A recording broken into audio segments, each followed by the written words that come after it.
anyone who's not a US citizen to apply to most aerospace jobs in the Hmm. US. Sure, you can if you're like an Indian American or like if you're an American passport holder, but otherwise it's tough for aero majors, international aero majors. Yeah. So as an international student, if you're admitted into the College of Engineering, you're Hmm. guaranteed to get an engineering major. It's not that you're Right. not going to get an engineering major, but what most like engineering undergrad majors, what they do is like they given like general classes everyone's supposed to take, like intro physics, intro chem. They Hmm. get like intro two or tier lab classes. So and of course like we have workshops which actually help tell the student like yeah, they help in choosing our majors. They help in like deciding like what do you like, gaining exposure in these things and joining RSOs. I plan on becoming like a front end or like a full stack developer at a tech company in the US. That's the plan. So right now the plan is just to grind out coding interview questions, become really good at data structures and algorithms, and keep trading and keep trying. This is All Things College and Life.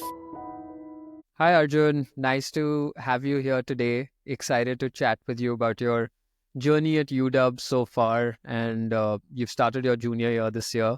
So I'm sure you'll have a lot to share with a lot of young students and perhaps other students who've just started college as well. So glad to have you here, man. Yeah. Thank you for having me. Awesome. So, Arjun, why don't we perhaps just start with the most generic question? How has the college experience been so far for you? I think my college experience has been great. I absolutely love being in Seattle and away from home, pursuing my bachelor's degree in electrical and computer engineering. Uh, it's an independent lifestyle. It's an obvious huge lifestyle change from from high school and living in Delhi with my parents. And initially it was tough, with the finding new friends and getting a grip and the understanding of like the your quarter and your semester system, at least in my Yeah. school. And it was tough to initially get going, but after that you find your ground and things start to look brighter eventually. But yeah, overall I think I've loved college so far. It's taught me a lot of things. Fantastic. And I guess you touched on a couple of things there that you mentioned it twice, in fact, that initially it wasn't the easiest. So, would you mind perhaps going deeper into that? Like, how is the start? I mean, you were in Sriram here, and then after that, you went to UW, you were in Seattle. How is the whole experience of settling into university and finding your friends, finding your feet?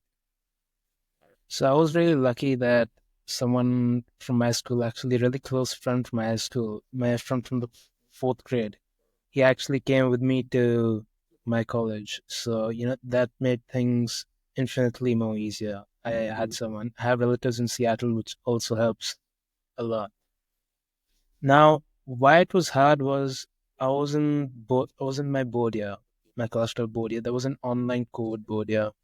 Hmm. I come to Seattle college and have to take like a bunch of in have to take some weed out classes initially. Of course, at that time I didn't realize that these are weed out hard classes initially, but I got to know that pretty soon after the first quarter that yeah, this is everyone studies here, and you need to do at least like 2 hours of your own work with 1 hour of coursework actually taught. So uh, yeah, it just taught me that like if you don't stay on your feet all the time, then you will be burned.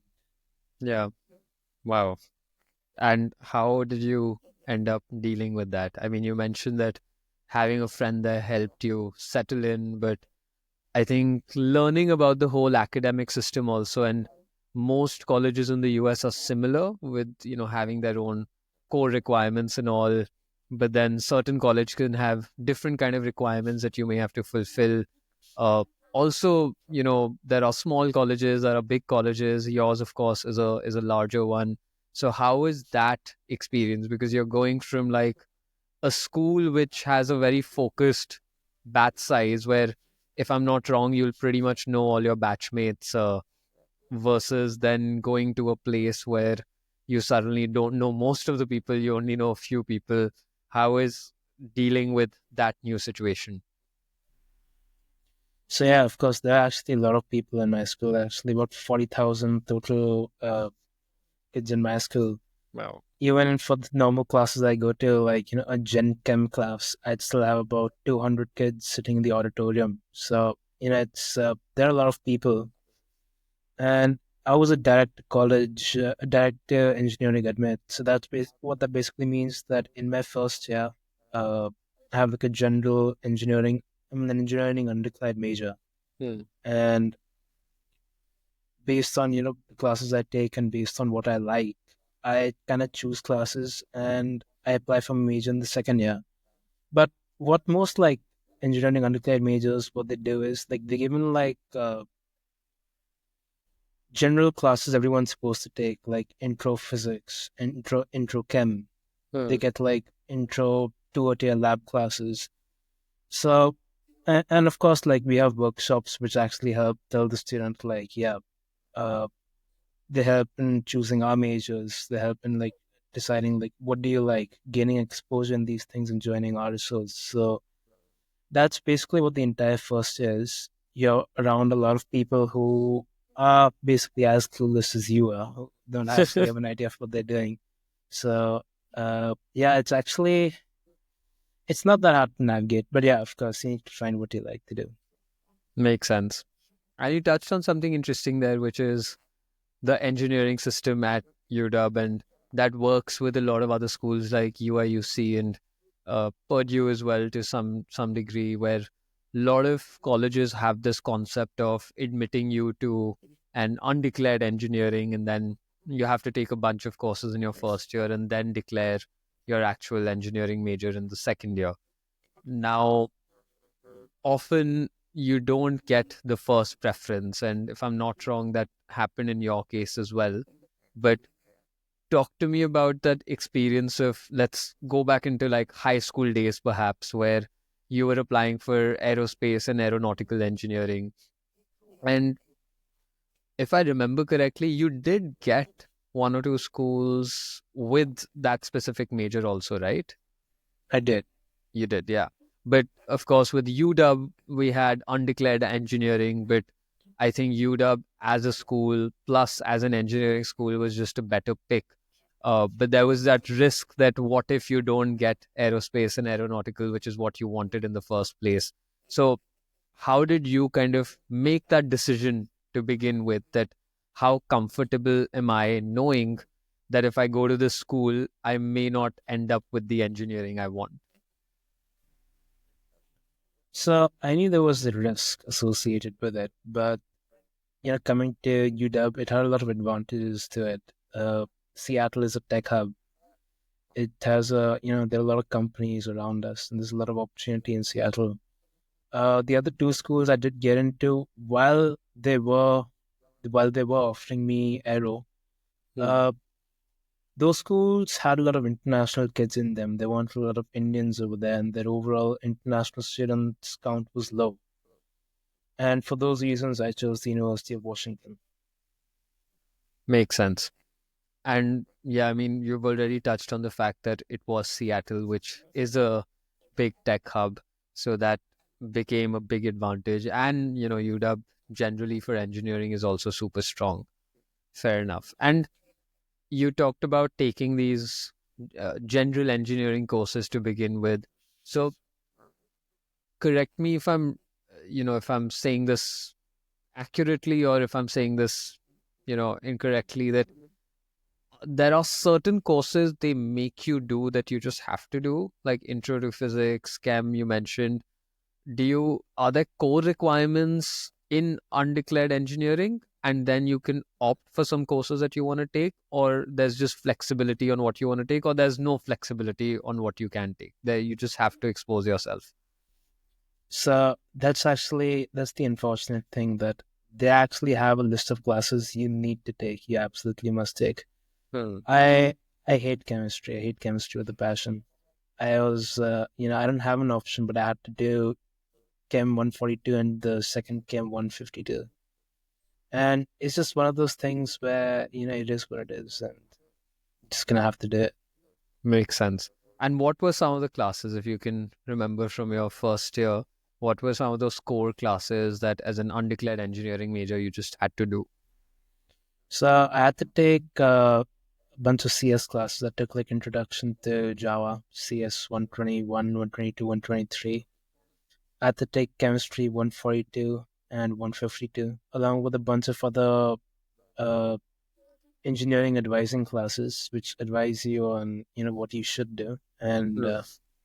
your path forward. And which other class did I take?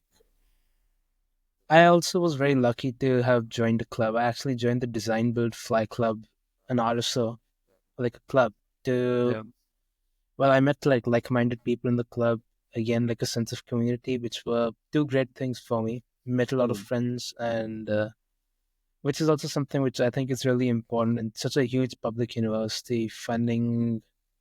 like-minded people is everyone says it, but it's actually really important, and it actually helps you. Yeah. Fantastic. And when it came to, let's say, in fact, let me go back to the bit you mentioned at the start about settling in and finding your feet.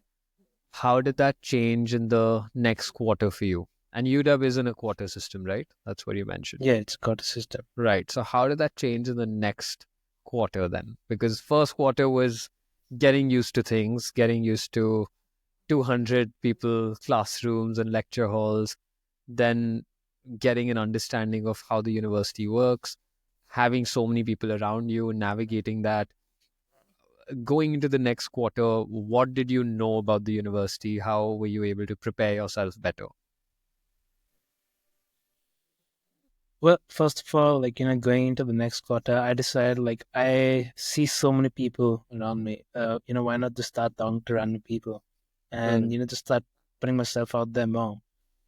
I did that, spoke to a lot of people, made a lot of friends, and just by doing that, you learn things about the university. I mean, there were people I made friends with who people from China, Japan, Korea, and native Seattle people.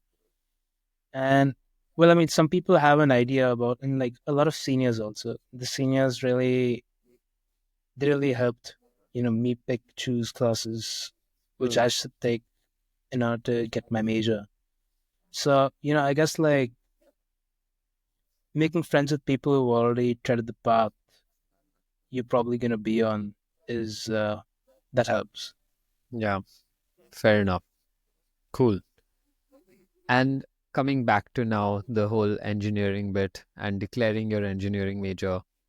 Uh, so at the end of the first year, if I'm not wrong, you have to apply for your preferred major and give a second preference as well, right? And how did you go about that? Was the first preference still what you initially wanted to study, which was aerospace, or did it change to another major based on those classes that you had taken?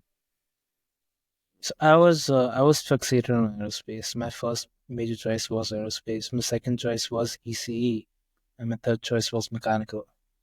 Now, at the end of the first year, so my year started in September.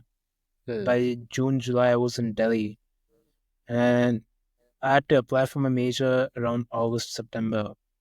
By applying, you have to write a placement essay. You have to give your top three choices and submit your transcripts. And based on these three things, they give you a major, one of those three choices. Got it. And for you, the choice ended up the what you got was the second choice. It was the second choice, yeah. Yeah. How did you feel about that and deal with that? So initially, obviously, I was like, okay, uh, we got EC. I didn't try changing it or anything. I just over the next few months, I was like, yeah, it's EC. Okay. I started Good. doing more research into it. I got EC. What are my possible options? What are my career paths in the future?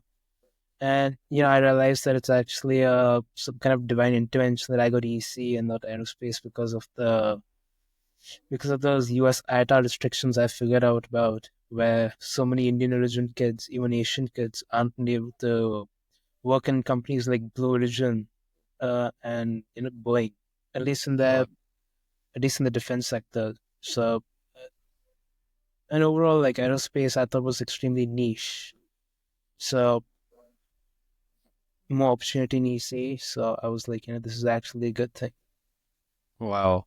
I'm going to go a little philosophical here. There's this, you mentioned divine intervention. Uh, do you believe in God?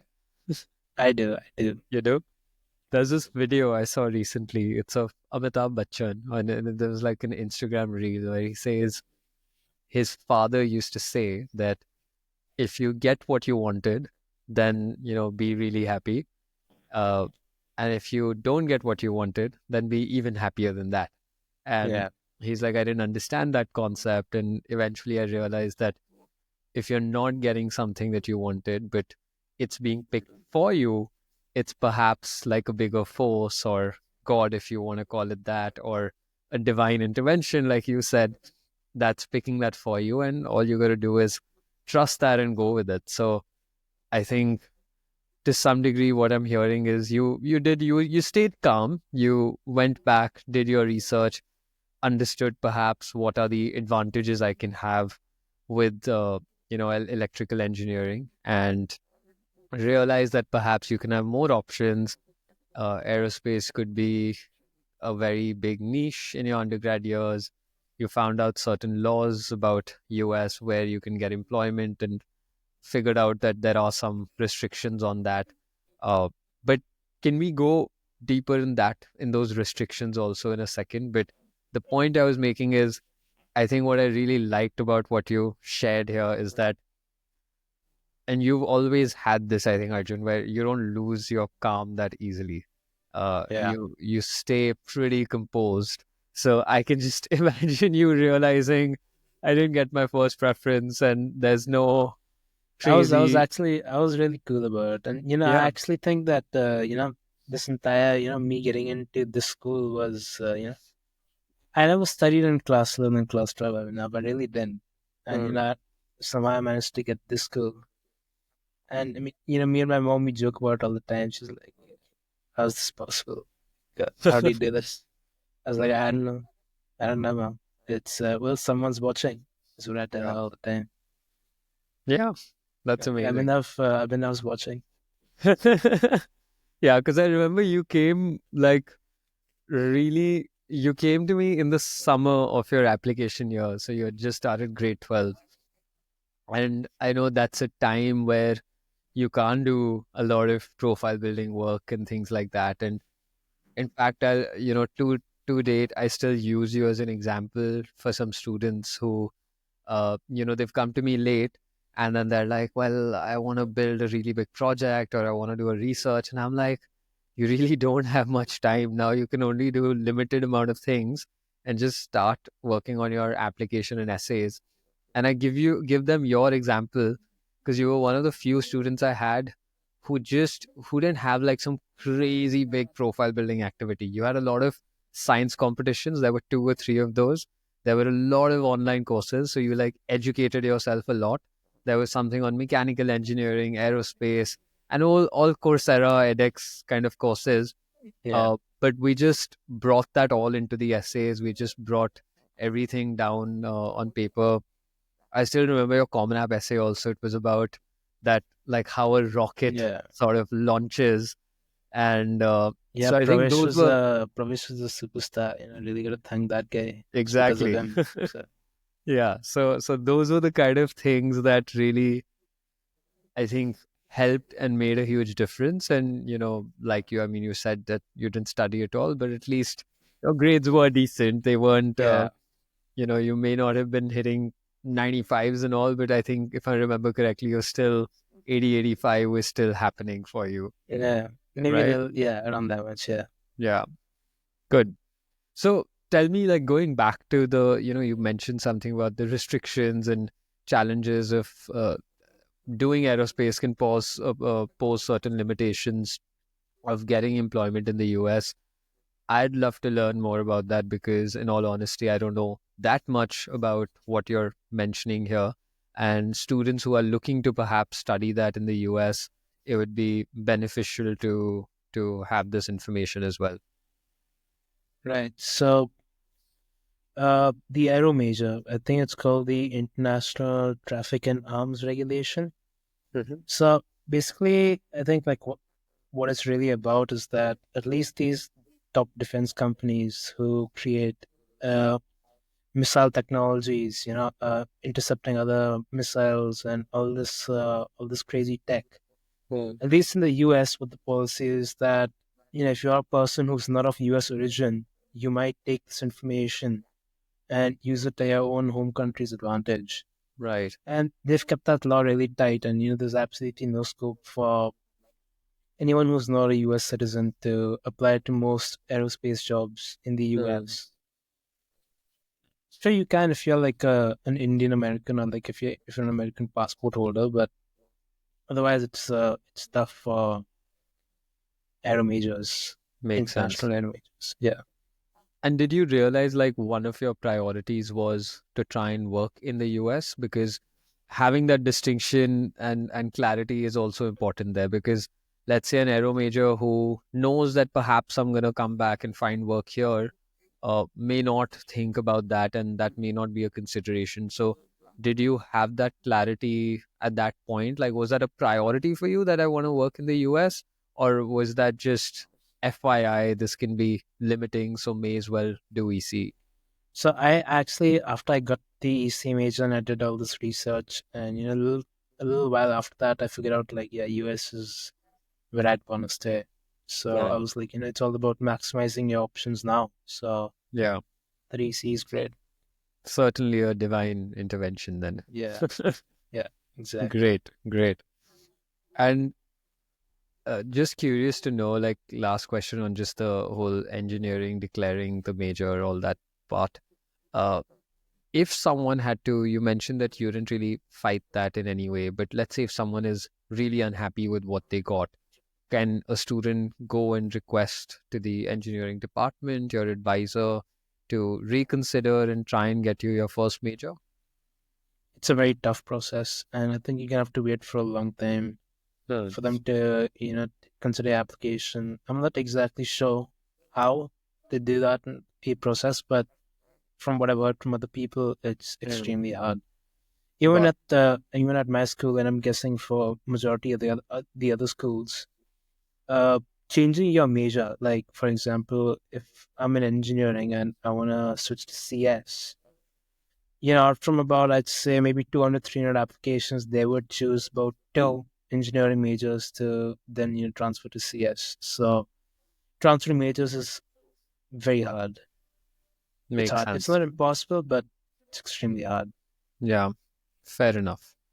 And did you see any students in your own year transfer out because they didn't get their first preference, or most students accepted what they got? I personally don't know anyone who was able to switch their major. Got it. And yeah, a lot of people didn't get the first choice. A lot of people got the second choice, third choice. Hmm. But here's the thing. So as an international student, if you're admitted into the College of Engineering, Hmm. you're guaranteed to get an engineering major. It's not that you're Right. not going to get an engineering major. You will get an engineering major as long as you maintain a GPA of above 2.0 and aren't in academic probation or slip into academic warning. Then you are guaranteed an engineering major at my school at least. Got it. And what's the criteria? Like, let's say for someone who gets their first major, for someone who does not, were there differences? Was it to do with the GPA? Was it to do with the application you're putting in at the end of the first year? What's the criteria for them to evaluate who can we give the first major to versus who gets second, third?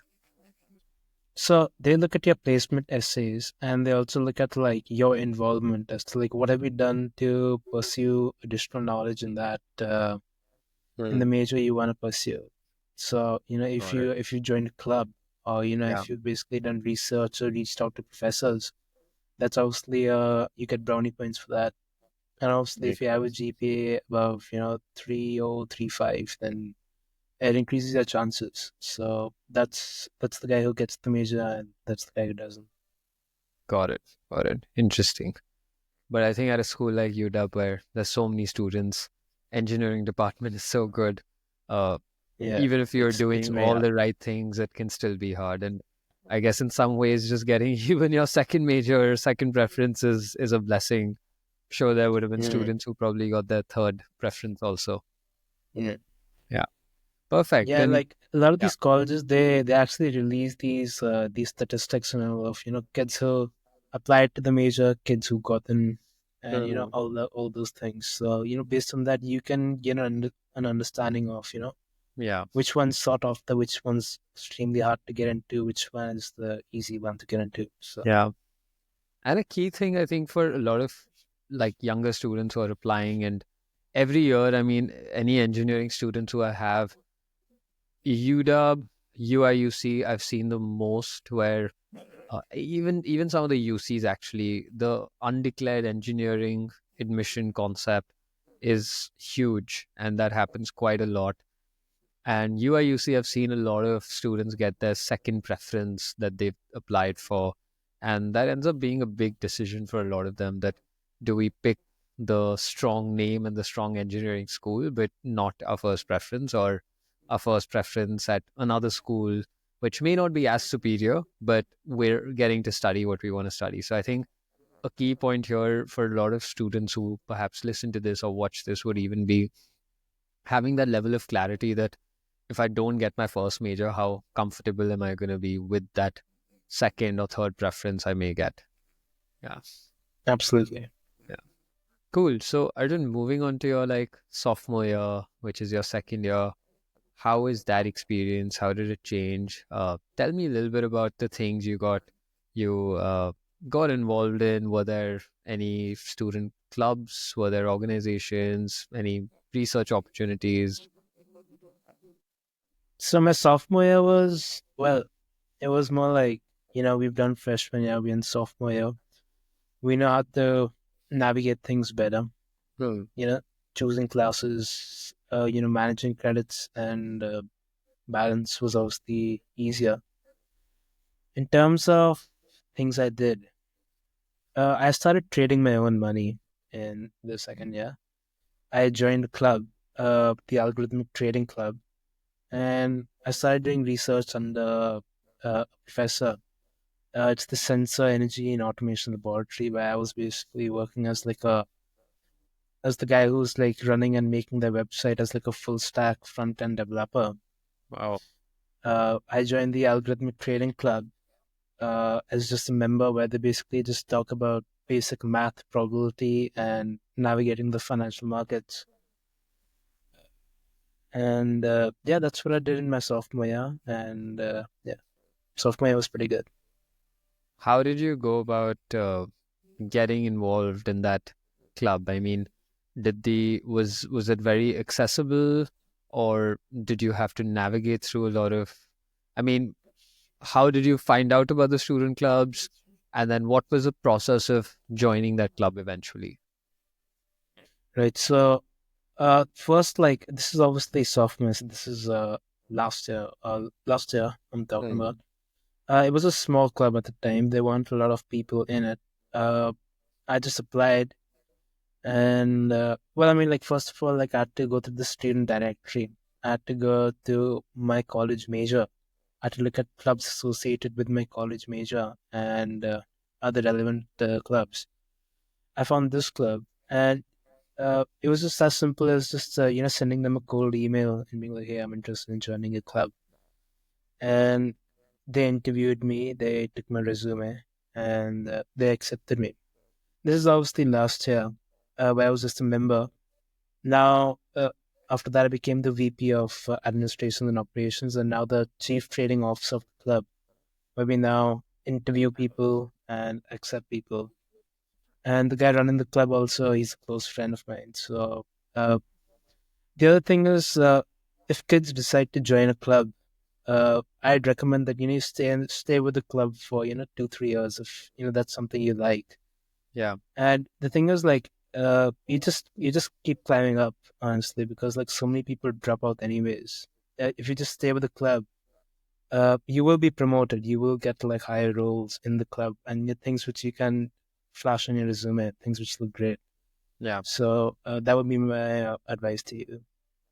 And things that also actually, I mean, that's where I feel like the real experience of being employable also comes from, because, the classroom isn't teaching you how an organization or a company is going to run and how Absolutely. you're going to work. So, knowing how to deal with those challenges, working there on an everyday basis, sometimes tackling discussions, difficult conversations with each other, with your peers is also important. So nice. And one question that I had, you mentioned there's 40,000 students, of course, at UW.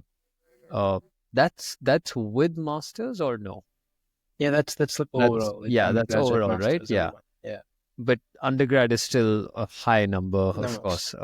Now, how difficult or easy is it to access opportunities? Because often there's this notion that sometimes at private colleges there are more opportunities for less students versus at public universities. Sometimes there aren't enough opportunities because there also are so many more students, so the competition can be higher to access opportunities. How easy or difficult have you found that process? Uh, Opportunities everywhere in my school. You just have to reach out. Everyone, I mean, you just need to reach out. There, there's a lot of opportunity. I think it's just, yeah, there are some people who believe that, oh yeah, this isn't for me, or like, there's like a lack of opportunity. But in such a big school, that's no, I don't think so. You Fair enough. gotta start emailing people though.